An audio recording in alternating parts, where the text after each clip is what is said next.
My name is Monica Olinger, founder and president of Olinger Studios. Each collection covers a different type of systemic discrimination and is designed to help purpose-driven organizations bring historical context to their efforts toward a more diverse, equitable, inclusive, and productive world.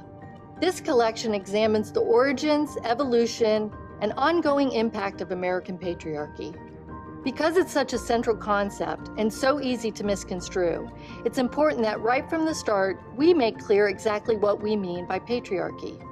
As we use the term, a patriarchy is a society built around a set of core assumptions and beliefs about the nature of men and women. From a patriarchal perspective, men and women are not just different. Men are superior to women in ways that explain and justify the subordination of women, their exclusion from most aspects of public life, and their confinement to a separate domestic sphere.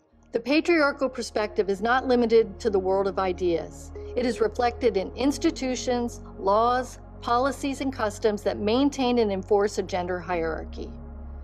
It is woven into the very fabric of daily life. American history has been shaped by the patriarchal perspective from the very beginning. We see it in laws that treated women like children and denied them the right to own property or sign contracts. We see it in institutions and organizations that barred women from membership, blocking their educational and professional progress. We see it in courts that treated their concerns as trivial if they recognized them at all. We see it in customs and social norms that punished women who stepped outside traditional gender roles. And we see it in stubbornly persistent disparities in economic power, political representation, and bodily autonomy that continue to this day. However, the story this collection tells is not exclusively or even primarily one of women's victimization and oppression. Instead, it's best understood as the story of American history told from the perspective of American women. To be certain, the lives of American women were limited and continue to be limited in profound ways by patriarchal institutions and ideas. But that's only part of their history.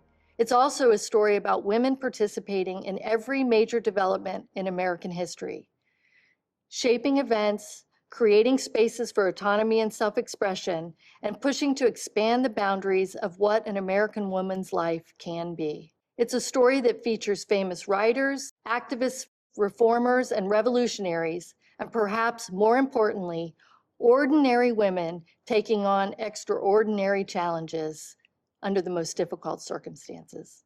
It's a story about hard-won victories and the even harder fight to hold on to them.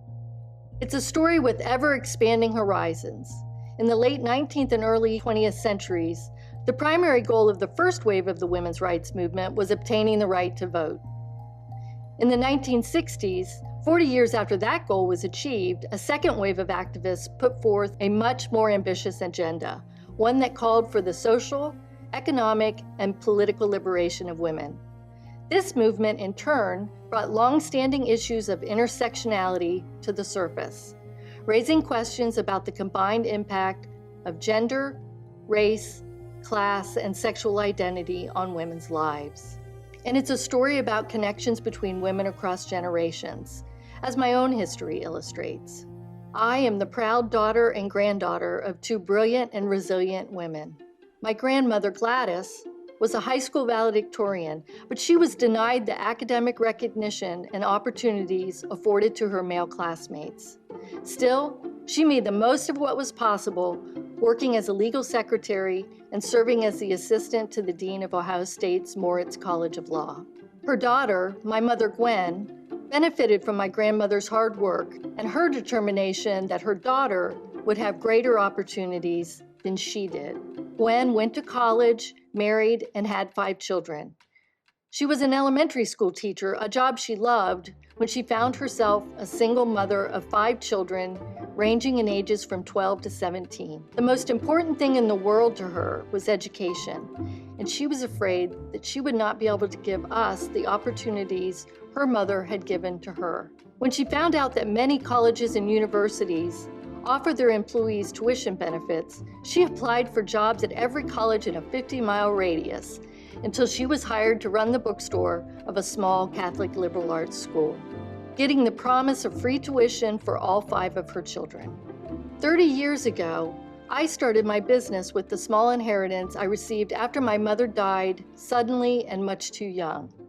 It was bittersweet, but I knew she would have been so proud of me. Over the years, I've drawn on my mother's and grandmother's memories often when I faced my own challenges that called for resilience and persistence.